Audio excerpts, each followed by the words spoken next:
So students, ഇക്കൊല്ലം തൊട്ട് ഞാനായിരിക്കും നിങ്ങളുടെ ക്ലാസ് ടീച്ചർ. അപ്പം നാളെ തൊട്ട് രാവിലെ എല്ലാവരും ഫസ്റ്റ് പീരീഡ് തന്നെ മാത്സ് പഠിക്കാൻ റെഡി ആയിട്ടിങ്ങ് വരണം. ഓക്കെ, അറ്റൻഡൻസ് എടുത്താലോ നമുക്ക്? ശ്രീജ, ശ്രീലക്ഷ്മി, ദാസ്, ഗോകുൽ എവിടെ? ഗോകുലിനാണ് കഴിഞ്ഞ കൊല്ലം മാത്സിന് 20 മാർക്ക് കിട്ടിയത് അല്ലേ? ഓക്കെ, നമുക്ക് മാത്സ് ഇത്തവണ നല്ലോണം പഠിക്കണം. എല്ലാവരും നല്ലോണം ഇനി മാത്സ് പഠിക്കേണ്ടി വരും. ഇനി എല്ലാവരും വീട്ടിൽ നിന്ന് തന്നെ മാത്സിന്റെ ഹോംവർക്ക് കംപ്ലീറ്റ് ആക്കി വരണം. കാരണം ഇനി നമുക്ക് അസംബ്ലിയുടെ സമയത്തോ ഫസ്റ്റ് പീരീഡോ സെക്കൻഡ് പീരീഡോ മാത്സിന്റെ ഹോംവർക്ക് കംപ്ലീറ്റ് ആക്കാൻ പറ്റില്ല. കാരണം മാത്സ് ഫസ്റ്റ് പീരീഡ് തന്നെയാണ്. ഓക്കെ, ഇനി ഒരു ഫൺ ക്വസ്റ്റ്യൻ ആണ് ഞാൻ ചോദിക്കാൻ പോകുന്നത്. കഴിഞ്ഞ കൊല്ലം മാത്സിന് ടോപ്പ് കിട്ടിയത് ആർക്കാ? ശ്രീലക്ഷ്മി. ക്ലാപ്സ്, എല്ലാവരും ക്ലാപ്സ് കൊടുക്കൂ. ഓക്കെ, അപ്പോൾ ശ്രീലക്ഷ്മിയാണ് നമ്മുടെ ക്ലാസ് ലീഡർ. ശ്രീലക്ഷ്മി നാളെ രാവിലെ വരുമ്പോൾ തന്നെ ബോർഡ് ഫുള്ള് ക്ലീൻ ആക്കുക.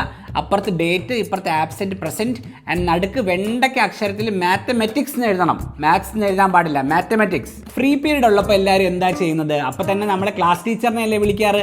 അപ്പോൾ നിങ്ങൾ ഇനി ക്ലാസ് ടീച്ചറിനെ വിളിക്കുക. അതാരാ? ഞാൻ, മാത്സ് ടീച്ചർ. ഞാൻ വന്ന് നിങ്ങളിനി പഠിപ്പിക്കും ഫ്രീ പീരീഡ്. ഇനി ആരും നിങ്ങളുടെ വീട്ടിൽ നിന്ന് പേരൻസ് വരുമ്പോൾ മാത്സ് ടീച്ചറിനെ കണ്ടില്ല, അയ്യോ നമുക്ക് തിരിച്ചു പോകാം എന്ന് പറഞ്ഞ് പോകാൻ പറ്റില്ല. കാരണം ക്ലാസ് ടീച്ചറിനെ കണ്ടാലേ പറ്റുള്ളൂ. ക്ലാസ് ടീച്ചർ ആരാ? Maths teacher. അപ്പം മാത്സ് ടീച്ചറിനെ കണ്ടുപോകാനേ പറ്റുള്ളൂ. ഓക്കെ, എന്തായാലും ഇനിയിപ്പോൾ ഇന്ന് ഫസ്റ്റ് ഡേ ആണല്ലോ അല്ലേ?